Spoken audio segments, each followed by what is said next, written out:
Tenemos ya a nuestro siguiente invitado, ahora sí en persona.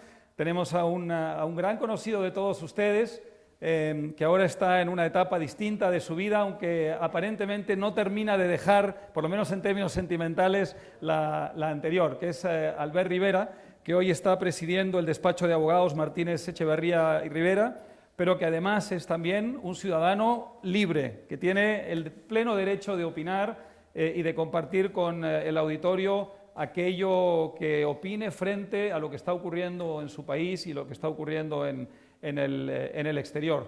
De manera que es un gran placer tener a Albert Rivera con nosotros el día de hoy. Es un viejo conocido de la Fundación, nos visitó cuando presidía Ciudadanos, el movimiento y luego partido político que fundó y del que fue candidato a la presidencia del gobierno, y nos visita ahora también en su nueva faceta, de manera que, Albert, es un gusto enorme tenerte con nosotros y muchas gracias por volver otra vez a la FIL. Igualmente, es un placer estar con ustedes y especialmente en la Casa de la Libertad, como es esta fundación. Colaborar con ustedes siempre un placer. Cómo no, y nos acompaña un miembro de la FIL, miembro del Consejo Empresario de la FIL, Juan Melgarejo, que es un gran amigo de la causa de la libertad, que además de ser el CEO de Seliñena, es también una persona preocupada, un ciudadano interesado en estos grandes temas, que ha participado ya de alguna forma a través de las redes sociales, por ejemplo, con algunos vídeos en los que se ha pronunciado en momentos que motivaban su preocupación con respecto a lo que estaba pasando en España. De manera que nos pareció que podía ser interesante incorporarlo a este diálogo con Albert. De manera que voy a dejarle la palabra a Juan, que será quien lleve un poco el peso de la conversación, y yo intervendré, lo menos posible para tratar de acompañar el diálogo. Adelante, Juan. Bueno, muchas gracias. Un placer tener a Albert aquí, un honor, y sobre todo la oportunidad de poder comentar con vosotros esta preocupación por la libertad, la que cada uno nos llevamos en nosotros mismos, ¿no? Yo creo que lo mejor es que, lo primero que, Albert, si te podemos dejar estos 5 minutos, que tenemos el espacio, el tiempo muy reducido, que nos comentes un poco la visión realmente de la situación en la que estamos viviendo en España, que creo que nos da para mucho, pero de una forma lo más, reducida posible. Bueno, en primer lugar, ya que esta fundación es la Casa de la Libertad y que yo fundé el Partido Liberal Español, que era Ciudadanos, creo que es importante que nos acostumbremos a defender la libertad en todos los lugares del mundo, ¿no? Y hacerlo también en democracias consolidadas como España es necesario, porque la democracia hay que cuidarla cada día y la libertad también, ¿no? La libertad, ayer estuve en una conversación en un panel que hice de liderazgo con Leopoldo López, líder venezolano en el exilio, y decía que la libertad no era como la electricidad, son como de esas cosas que hasta que no te faltan no las echas en falta, pero que ellos saben lo que es eso y que nosotros deberíamos tomar buena nota. Entonces, a mí en España me parece que, por supuesto, estamos en un país democrático, por supuesto en un país de la Unión Europea, pero tenemos que ser muy conscientes que, como te despistes, las arbitrariedades, los liberticidas, los que intentan siempre coger cuotas de tu libertad para asumirlas para el Estado, para sí mismo, si te acabas despistando en unos años, pues volver a reivindicar la libertad en las calles, ¿no? Entonces, yo, como no quiero llegar a eso, pues prefiero expresarme en las redes sociales, en un foro como este, y desde la sociedad civil. Y creo que España es un país que le hace falta profundas dosis de conciencia de que somos un gran país, de que somos una economía potente, pero que hay cuestiones que están sucediendo en nuestro país que tienen que tener mucha atención. Pongo varios ejemplos, ¿no? En estos últimos meses hemos visto cómo el Gobierno ha intentado laminar la ley del Poder Judicial para escoger directamente al Gobierno de los jueces por mayoría gubernamental y no por amplio consenso de la Cámara, como dice la ley actual. Hemos visto cómo el Gobierno quiere poner en marcha un Ministerio de la Verdad para controlar desde el Poder Ejecutivo lo que son noticias verdaderas o falsas con criterio ejecutivo. Mi pregunta es, cuando salga el Gobierno a decir mentiras, ¿quién va a controlar al Gobierno, ¿no? Entonces, evidentemente, el único control de la verdad solo puede ser judicial y solo en casos que diga la ley. No puede ser un Gobierno ni un político el que gobierne, que controle lo que los españoles podemos ver o no ver en una noticia, ¿no? Pongo esos dos ejemplos, Poder Judicial, Ministerio de la Verdad, como se le ha llamado, como dos ejemplos de alertas que están sucediendo. Hemos visto un estado de alarma en España que se va a extender durante 6 meses sin control parlamentario. No hay ninguna nación equivalente a España que le haya dado un balón de oxígeno de 6 meses al Gobierno sin control parlamentario sobre un estado excepcional, que es lo que dice nuestra Constitución para ese artículo 116 del estado de alarma. Son varios ejemplos, ¿no?, que a mí me preocupan como español y como liberal, porque como liberal yo quiero que el estado de alarma se controle cada 15 días, quiero que solo un juez pueda decir si una noticia es falsa o verdadera y si hay alguna responsabilidad por ello, solo los jueces deberían poder escoger a la mayoría de los jueces para el gobierno judicial, y así un lado, etcétera, que está sucediendo, ¿no? Así que yo le diré a los españoles que nos estén viendo y a muchos amigos también al otro lado del Atlántico que nos estarán escuchando, que a pesar de ser España una democracia consolidada, no hay que despistarse. Las arbitrariedades,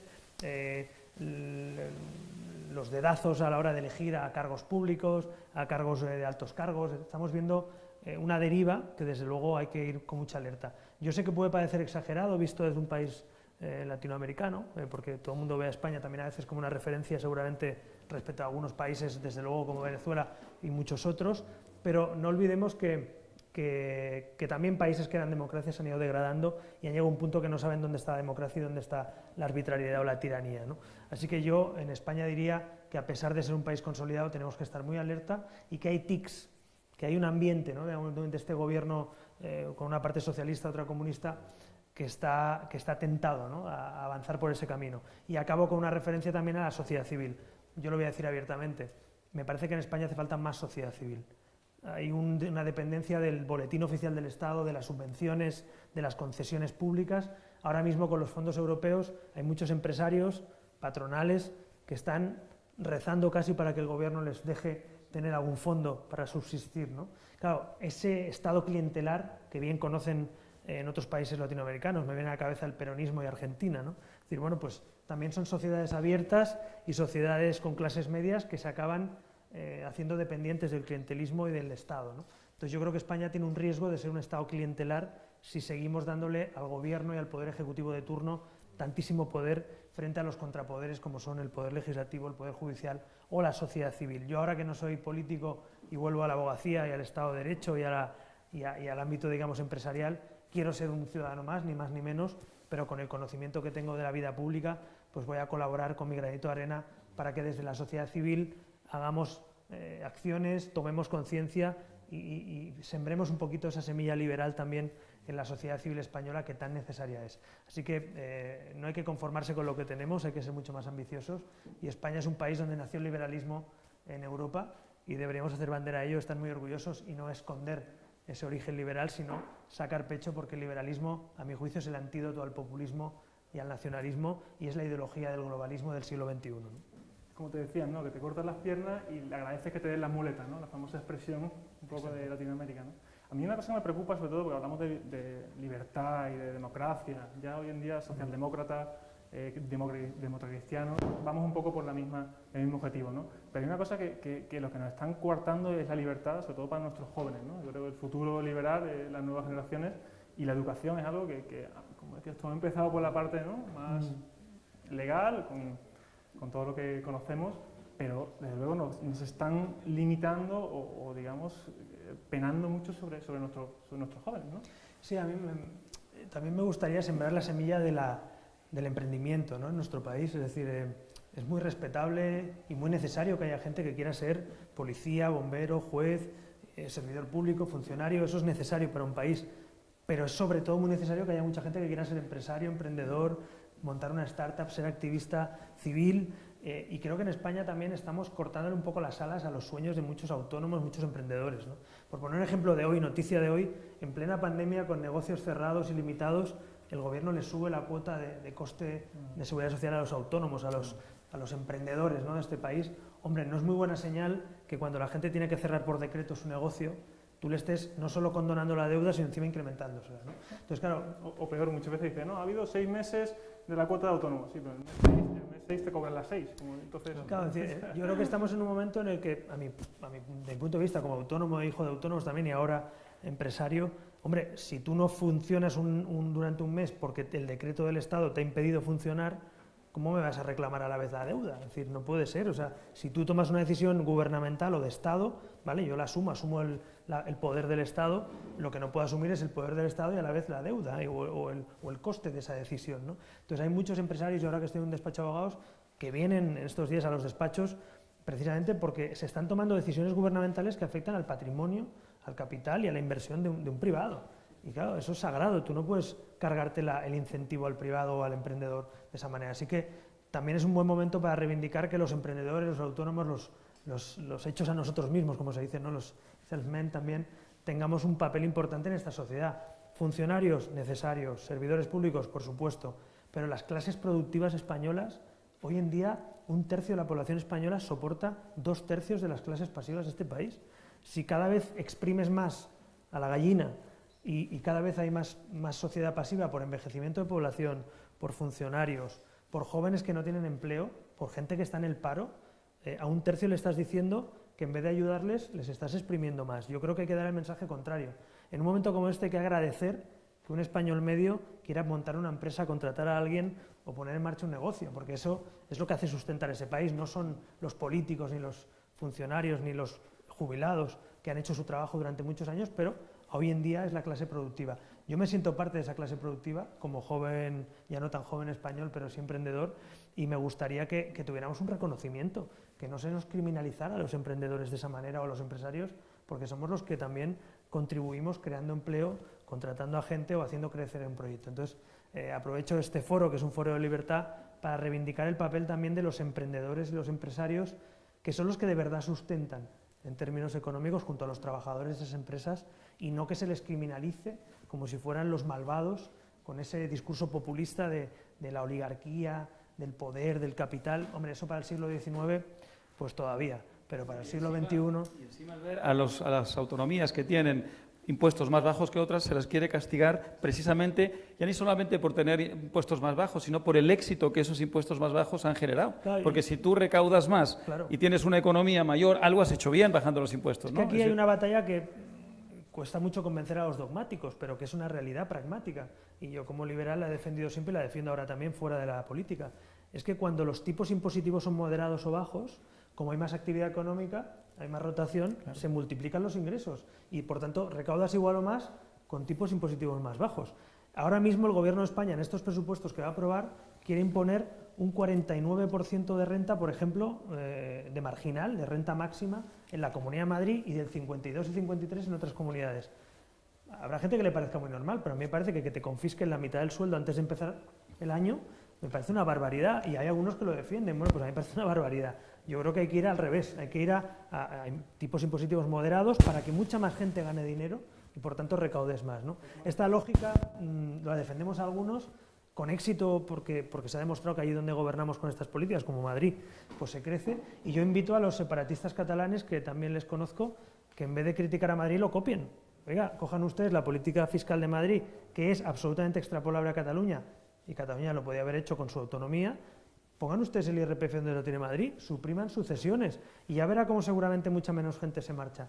Ahora, si ustedes dan golpes de Estado, asustan al capital y a la población, se huyen 5.000 y pico empresas y miles de ciudadanos, y encima tienen impuestos altos, el milagro es que todavía no haya salido más gente, que seguramente se seguirá marchando. Así que yo le invito a mis paisanos políticos separatistas catalanes, si nos están viendo, por favor, copien ustedes las políticas de Madrid en vez de criticarlas, porque igual se queda más gente en Cataluña en vez de marcharse con sus políticas antieconómicas, ¿no? Además, como empresarios, evidentemente, todos los empresarios queremos crecer, dar más empleo, más riqueza. Claro. Es algo que parece que es que no nos dejan de alguna manera poder crecer, ¿no? Porque al final, oye, a nosotros, a todos los empresarios, o sea, despedir a la gente nos cuesta, porque son familia al final, son gente que trabaja con nosotros día a día, ¿no? El mayor éxito de un empresario, cuando le preguntas, y lo dice con orgullo, vaya, habrá una excepción, pero el 99% de empresarios saca con orgullo pecho de su facturación y sobre todo su número de empleados. O sea, nadie saca pecho de tener pocos empleados. Todo el mundo dice, y tengo tantos empleados, porque es un valor, ¿no?, de la empresa, es un valor de lo que has gestionado, de la gente que vive también esas familias de un proyecto empresarial. Entonces, no hay ningún empresario serio, razonable, que no quiera contratar a gente. Ahora, si me pones la seguridad social cara, si los impuestos son muy altos, si no me ayudas a mantener mi empresa abierta, pues no te queda más remedio. Yo he visto con lágrimas en los ojos empresarios explicarme estos días que tienen que hacer un concurso o que tienen que despedir a gente. Gente con lágrimas en los ojos. Entonces, esa es la prueba de que es su mayor fracaso también, de alguna manera, tener que despedir. Entonces, esa dicotomía de capital, empleado, trabajador, empresario del siglo XIX, por favor, es muy antigua. Hoy el mundo funciona de otra manera y el trabajador y el empresario trabajan codo con codo. El rendimiento bueno de una empresa se puede compartir con el trabajador. Puede haber incentivos también laborales para cobrar una parte en variable de esos rendimientos. Es decir, hay fórmulas mucho más modernas que yo desde luego las defiendo, las practico y me parece que son fórmulas mucho más exitosas, ¿no? Dame un poco el futuro. A ver, nosotros nos encontramos en una situación, como sabes, centro-derecha, centro-izquierda, derecha, están cada vez más distanciados, ¿no? Entonces, para nosotros, empresarios, jóvenes, liberales, vemos el futuro un poco complicado. Al final, el 1 más 1, en este caso, nunca son 2, ¿no? Sí. ¿Qué esperanza nos da sobre las posibilidades? Yo creo que hay aquí una X en la ecuación española, en la política española hay una X que hasta que no cambie va a ser difícil que cambie el panorama, y que se llama Pedro Sánchez, que es el presidente de gobierno, es decir, y yo lo conozco de primera mano, es decir, aquí ha habido una decisión política estratégica de dividir nuevamente la sociedad española en rojos y azules, en bandos, ¿no? Y los españoles, cuando nos hemos dividido en bandos, somos frágiles y somos un país frágil. En cambio, los españoles, cuando en la transición demostramos que superamos los bandos y nos unimos, pues hemos sido imparables durante muchos años, ¿no? Entonces, todo el que divide en este mundo global, el populismo de todo tipo y todo signo, trata de dividir a la sociedad, ¿no? En bandos, simplificando el mensaje, conmigo contra mí, rojo o azul, y yo me niego, como liberal me niego a que me etiqueten, me niego a tener que elegir entre bandos y me parece que es una política obsoleta. Ahora, es verdad que estratégicamente les está funcionando. Hay un gobierno que con esa política está consiguiendo pues, que una parte de la sociedad española no se sienta representada en el gobierno y que además se polarice y se extreme cada vez más. Además, con el nacimiento de Vox y digamos, la retroalimentación de este gobierno con ese partido a la derecha del PP, digamos, pues es verdad que es una política que se retroalimenta y a mi juicio las posiciones moderadas quedan diluidas muchas veces en ese espacio, ¿no? Esto te iba a preguntar, Albert. Mucha gente de fuera se pregunta cómo es posible que en una democracia liberal moderna, en pleno siglo XXI, un gobierno socialista pacta con Esquerra, con Bildu, con Podemos, que es decir, algo que se aleja del paradigma de la democracia liberal occidental tanto, y todavía no haya una mayoría social en contra de ese gobierno en España. Esto es lo que es realmente sorprendente, ¿no? Bueno, la gran anomalía de España para mí efectivamente es que gobierne un partido socialista que no es homologable a los socialistas europeos. Claro. Los socialistas europeos están gobernando con los liberales, con nosotros, con los partidos liberales europeos y con los conservadores. Estamos haciendo una especie de tripartito transversal para las políticas europeas. Yo defiendo eso para España. Ojalá socialdemócratas, liberales y conservadores tuviéramos una política casi de concentración, ¿no? En un momento tan delicado como este. La diferencia es que Pedro Sánchez y su estrategia en el Partido Socialista, no lo digo yo, lo ha dicho Leguina, lo ha dicho Felipe González, lo han dicho Alfonso Guerra, muchos socialistas, hay un antes y un después, ¿no? En el Partido Socialista con la llegada de Sánchez. Ha demostrado, lo demostró con nosotros en la investidura anterior, lo demostró en la moción de censura a Rajoy y lo ha demostrado con los presupuestos, ya lleva 3 años prácticamente con una mayoría que son populistas y nacionalistas o independentistas. Entonces, blanco y en botella. Quien no quiera verlo a estas alturas, pues que se ponga gafas, pero es evidente que Pedro Sánchez tiene una estrategia que es gobernar con una mayoría en escaños, que no social seguramente, pero en escaños con los nacionalistas y Podemos, y conservarla y arrinconar al centro derecha, ¿no?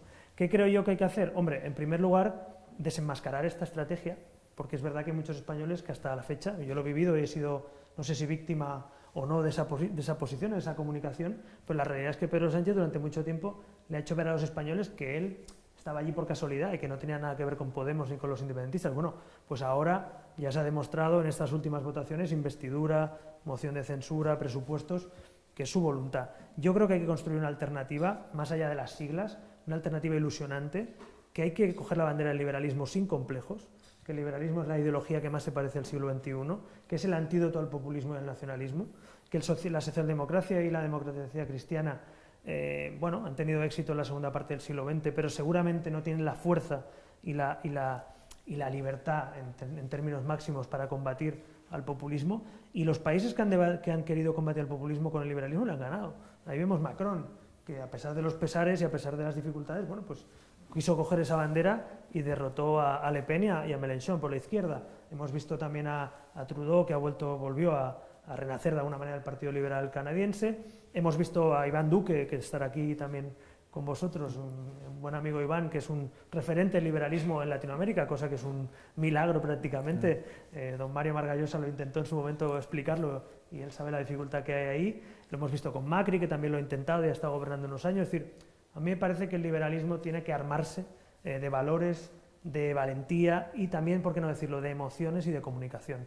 Si los populistas comunican mejor que tú y tú no quieres comunicar, o si ellos tocan también la fibra con emociones negativas, hagámoslo con emociones positivas. Yo me emociono cuando veo un gesto de libertad, yo me emociono cuando veo un gesto de fraternidad, ¿por qué no tocamos esas teclas los liberales, ¿no? A veces nos falta un poco de autocrítica de por qué no conseguimos llegar más a la población, ¿no? Está bien hacer Excels, está bien cuadrar las cuentas, pero también hay que explicarle a la gente que la libertad es un atributo del ser humano. También hay que explicarle que la igualdad de oportunidades es un ejemplo de esfuerzo para una sociedad, que la solidaridad que nos hermana en una sociedad es algo a cuidar, ¿no? Entonces, yo si tuviera que hacer autocrítica de estos años, diría que los liberales hemos sido a veces demasiado fríos, demasiado buenos con los números, con la cuenta, con los presupuestos. Nos ha faltado un poco de demagogia.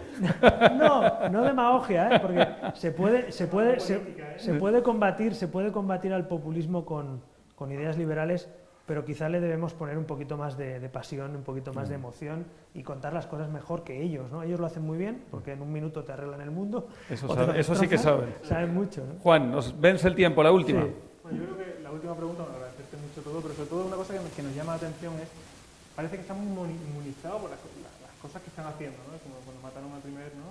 Víctima de ETA, era como aquello de una tragedia, pasa a ser estadística, ¿no? Sí. Hoy, de todas las cosas que estamos viviendo en nuestro país, para ti, ¿cuál es la clave para el futuro de nuestro país? A mí lo que más me cuesta aceptar del día a día español, a pesar de estar fuera de la política, es que la mentira o el engaño no tenga coste. O sea, que nos digan que hay un comité de expertos gestionando esta crisis 20 veces y que en la siguiente rueda de prensa nos digan que no existe, que no dimita a nadie, que no haya manifestaciones, que la sociedad, digamos, asuma ya con cierto conformismo la mentira, ¿no? Se habla de las fake news, yo le llamo mentiras directamente, ¿no? Entonces, que una mentira repetida por un gobierno 1000 veces se convierta en verdad. Ahora se habla de relatos. Oiga, ¿cómo que relatos? Un relato es un cuento. O sea, no me cuente usted un cuento, cuénteme la verdad. Ya es que escogeré yo como adulto y liberal y ciudadano si me gusta o no. Pero no, le voy a contar un relato. Oiga, un relato no, eso es un cuento, se lo contamos a nuestros hijos para dormir, pero no me lo cuente usted que soy adulto y pago impuestos. Entonces, a pesar de estar fuera de la política, ya como ciudadano, me alucina, por no decir otra palabra, que asumamos estas mentiras permanentemente o estos atropellos o este clientelismo, lo que hemos hablado, y no haya ningún tipo de consecuencia y sigan en las encuestas pues más o menos iguales e incluso algunos con más fuerza y digas, bueno, estamos casi tolerando, ¿no?, el umbral del dolor, ¿no?, de alguna manera. Entonces, bueno, eso reconozco que estoy fuera de la política y me alucina y me gustaría que los españoles, cuando pase algo de eso, la sociedad civil se rebele y la sociedad civil se movilice y nos hermanemos, aunque seamos de diferentes ideologías, y digamos, oye, tú no puedes decir quién gobierna los jueces, tú no puedes mentirnos de esta manera, tú no puedes subir más los impuestos cuando la gente está asfixiada. Me parece que hace falta un poquito más de rebeldía en el buen sentido cívico del término y que los ciudadanos de a pie no traguemos con todo, ¿no? Y bueno, eso creo que es un reto que tenemos, que no nos acostumbremos a este umbral del dolor y que la pandemia no sirva de excusa para tapar las libertades ni para tapar nuestros sueños, ¿no? Eso me quedaría con esa reivindicación, porque al final estoy fuera de la política, pero sigo siendo un ciudadano libre y me molesta profundamente que nos conformemos con algunas cosas, ¿no? Bueno, muchísimas gracias, Albert. Muchísimas gracias, Juan. Ha sido un gran placer y espero que nos vuelvas a visitar muy pronto. Pronto. Muy bien. Bueno, amigos, con esto cerramos el bloque español y abriremos enseguida el bloque latino.